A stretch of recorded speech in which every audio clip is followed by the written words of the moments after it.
Hindi naman tayo masyadong mabilis. 20 lang. So, ganyan Hindi lang. nga po eh. So, pag umapa ka ng brake, yan, apa ka ng brake. Sige. Yan. Once na umapa ka ng brake, tapos biglang nangatal, lubog Paano mo agad yung ang clutch ngatal mo. Yung nag-vibrate siya. Okay. Wala Apa ka ng naman gas. to. Okay. Apa ka ulit ng gas. Ganun lang yan, ano? Okay. Oh. Ganun lang yung pag-slow down natin. Yan. Okay. Diba? So, yan. Hindi mo kailangan ilubog ang clutch mo. Ngayon, apa ka ng brake. Naramdaman mo, nangangatal na. Ayan yun. O, lubog mo clutch mo. O, pero di mo kailangan i-full stops kung di naman kailangan. Ilubog mo lang yung clutch mo. Then, kuha ka ng stop number 1. Then, number 2. Gas, ulit na. Good. Then, tinamuli yung gear mo. Pag lumagpas ng 20, so second gear ka na. So, kasi kailangan ibagay natin yung bilis sa gear. Dapat ibagay natin yung gear doon sa bilis din. Okay? Diretso lang tayo mo.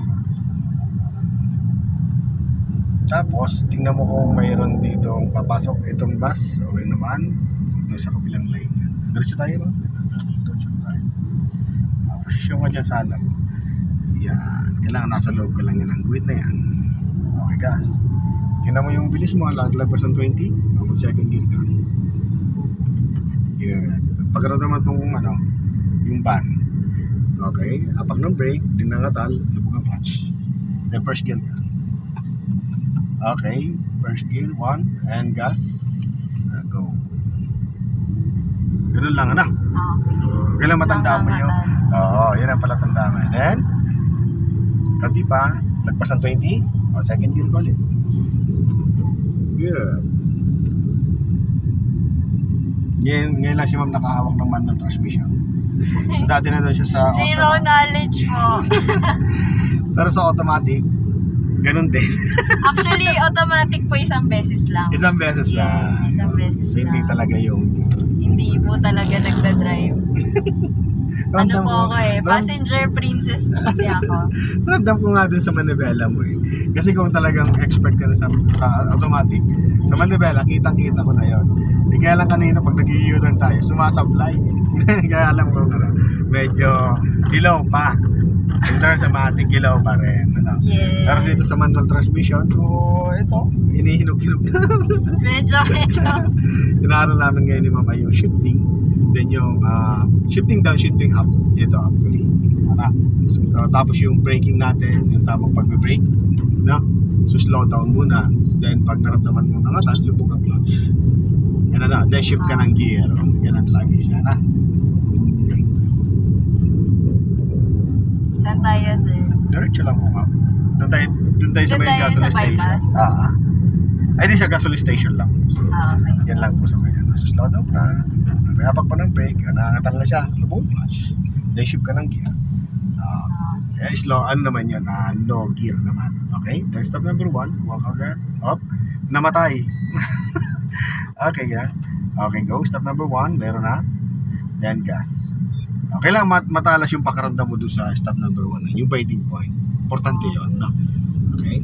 Habang na brake. Then go ulit. Sige lang. So tayo naman nauna. Pag ganito, walang enforcer. Ganito, yan, no? Go ka lang. At nauna naman tayo sa kanya, eh.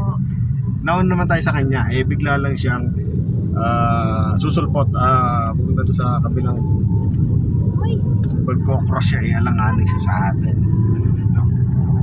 Second gear ka. Okay, go. Okay, signal ka ng kaliwa ma'am. Okay, apa ka ng konting brake. Kailangan mag-stop na. Nakita mo mga lumalabasan, doon tayo papasok naman. Ano ba? Okay. Yeah, ito, nakasignal din siya. So doon siya kakaliwa din. So dito pa lang, apak ka ng brake. Apak pa ng brake. Sige pa. So huwag mo sakalin masyado. Tagal yung brake mo. Then apak ulit ng brake. Kunti lang. So no choice tayo kundi mag full stop dito. Kapag naramdaman mo nangatal siya, lubog ang clutch mo. Okay, then shift ka ng first gear. So forward pa tayo ng konti. Kasi masyado tayong malayo sa kanto, ano. Okay, slow down. Yan o, forward. O, kabig na dyan ang magkiganti. Kasi pumasok naman sila. Okay, go. Slow mo lang sila. Yan. O, dito lang. Sa link ito. Good. Tingnan mo to kung ano. Saan tayo, sir? Diretso lang. Ah, diretso na. Diretso lang. Doon sa dulo niyan, kakaliwa tayo.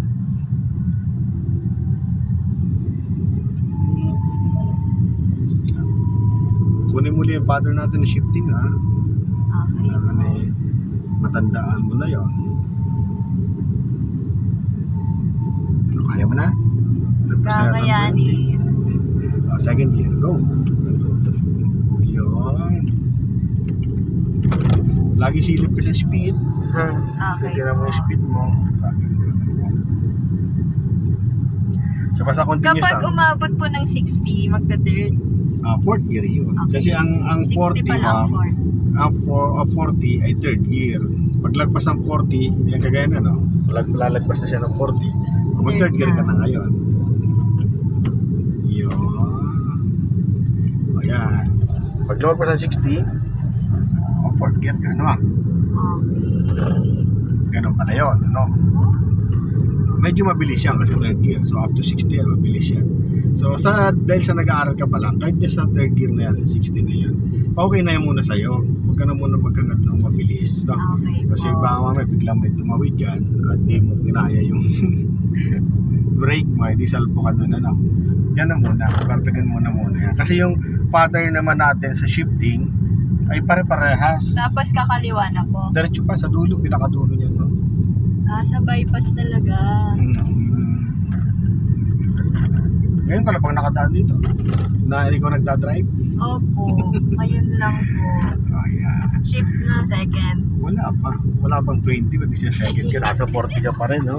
Excited. Tanda mo lang yung bilis. Diretso na.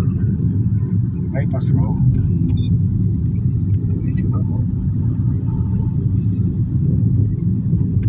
Okay na rin, nag-improve na rin yung ganyang pagmamanaya. Okay na rin. Kaya pwede nang pagtsagaan.